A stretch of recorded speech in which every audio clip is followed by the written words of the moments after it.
Yo, guys, this is the first edition of Truth Talk.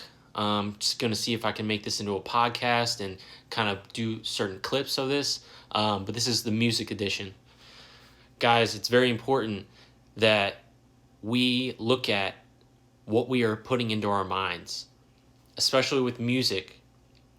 Music is so powerful, it affects our emotions.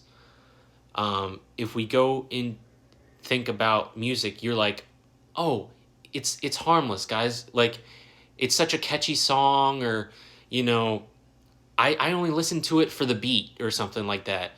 But guess what? Just because you're listening to a song for the beat doesn't mean that the devil can use the lyrics and start implementing the ideas into your mind.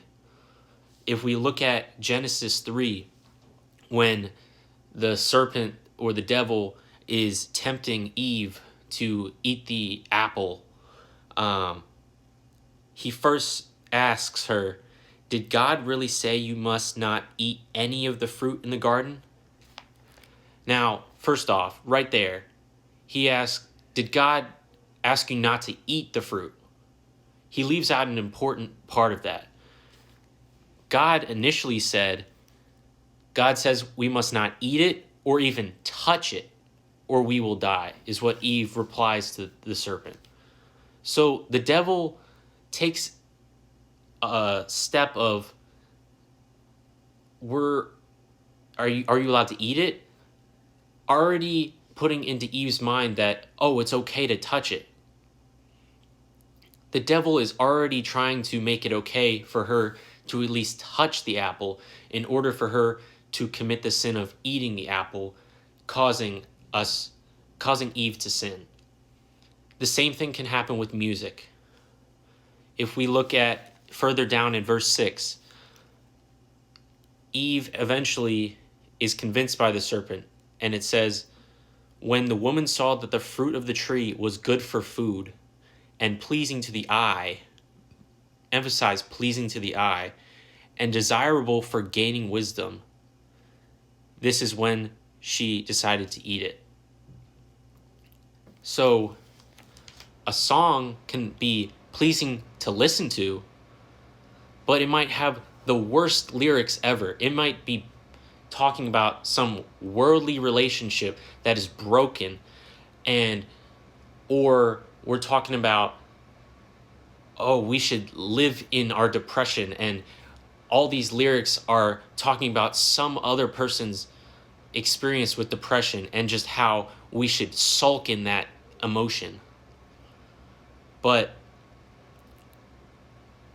although we might be like, oh, it's a catchy song, there's no harm in that, the devil can still use that in order for you to stay in those negative emotions and also change your perception of what a real relationship looks like as well. So I think we should really look to what we are listening to, especially with music, and really look for examples. Like, I listen to worship music majority of the time. I even was asked, hey CJ, do you listen to anything else other than worship music?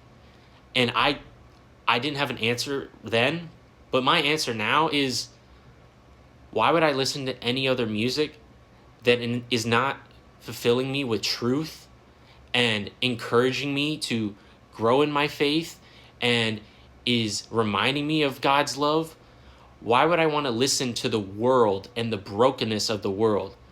If I looked at the top 10 popular songs, they're going to be emphasizing what? Broken relationships, vices such as doing drugs, emphasizing mental health. Mental health, super huge problem. But those songs aren't saying, oh, we need to grow and ask for help in order to overcome that mental health. No, it's saying we should sit in that depression, sit in that anxiety. And those lyrics are emphasizing the pain that someone went through in order for you to sulk in your own pain and stay in that mindset, stay in that deep, painful emotion. And that's how the devil is holding people The most popular songs are the ones that are holding us in this painful emotion, these negative feelings, because that's what the devil wants you to do. The devil's like, oh, I'm going to get you. I'm going to have this really nice beat, or I'm going to have this artist that you heard of, and I'm going to hook you to that. You may not like the lyrics right away, but I'm going to get you to start listening to that. And that's going to start gradually changing your perception and keeping you in those negative emotions. And if you're always anxious and if you're always fearful, then how are you going to do God's work? How are you going to grow in your faith if you're always fearful and you are only listening to that type of music? Something as harmless as an apple, eating an apple, caused Adam and Eve to forget what God told them in not eating an apple from the tree of good and evil. Same thing can happen with these worldly songs, that they may start out, oh, it's just a great beat. Oh, these are really catchy lyrics. But I don't really think the lyrics are something that I take in. But if that's what you're listening to, then that's going to affect your perception. And if those songs are what you're listening to the majority of the time, you're going to forget God's truths. And you're going to forget his love for you. And if you keep feeding yourself lyrics filled of fear, filled of anxiety, depression, broken relationships, then that's what your perception is going to be of your life, the people around you. And if whatever you're listening to, that's going to become your reality. Romans 12:2 says, "Do not conform to this world, but be transformed by the renewing of your mind, and then you will know God's pleasing and perfect will." Listening to these songs may initially be fine and okay, but if you continue to listen to these songs, that is stunting your growth from seeing your God's purpose for you. It may not change your perception right away, but neither does any other type of addiction or thing that the devil tries to tempt you with. A temptation starts small, but gradually it grows and grows and grows and grows and grows.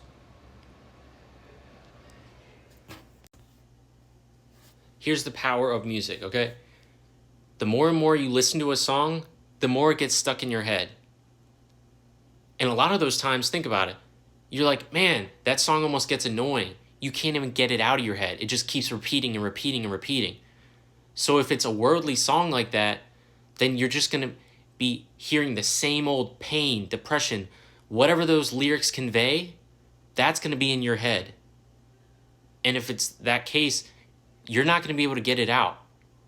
On the flip side, if you're listening to worship music that is full of truth, full of God's love, full of all these reminders of being able to grow in your faith, and you listen to that often, it's just going to start coming to your brain.